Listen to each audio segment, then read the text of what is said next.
पहिने धबधब्याजवळ free style, तरुणांचा धिंगाणा, पोलिसांकडून शोध सुरू, व्हिडिओ सोशल मीडियावर व्हायरल। त्र्यंबकेश्वर तालुक्यातील वर्षा सहलीचा हॉटस्पॉट असलेल्या पहिने बारीमध्ये पर्यटकांची वीकेंडला जत्रा भरू लागली आहे। पहिन्याच्या वनक्षेत्रातील सुप्रसिद्ध असा नेकलेस धबधबा सुद्धा प्रवाहित झाला आहे। बुधवारी दिनांक 17 रोजी सार्वजनिक सुट्टी असल्याने या ठिकाणी पर्यटकांची झुंबड उडाली होती।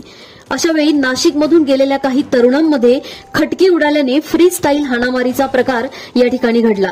हा व्हिडिओ सोशल मीडियावरून जोरदार व्हायरल झाला आहे। पश्चिम वन विभागाच्या त्र्यंबकेश्वर वन परिक्षेत्रांतर्गत पहिने बारीचा परिसर येतो। पहिने गाव हे वाडीवरे पोलिसांच्या हद्दीत येत असल्याने वरिष्ठ पोलीस निरीक्षक सारिका अहिरराव यांच्या पथकाचीही या ठिकाणी गस्त असते। काही तरुण पर्यटकांचा ग्रुप या ठिकाणी आला होता। वर्षा सहलीचा आनंद घेत असताना त्यांच्यात वाद झाले आणि हाणामारी सुरू झाली। यावेळी वाहत्या पाण्यात पाडून युवक एकमेकांना मारताना व्हिडिओमध्ये दिसतात। या व्हिडिओमधून संशयित युवकांची पोलिसांकडून ओळख पटविण्याचा प्रयत्न केला जात आहे। संशयितांची ओळख पटल्यास त्यांच्याविरुद्ध गुन्हा दाखल करण्यात येईल असे पोलिसांनी सांगितले।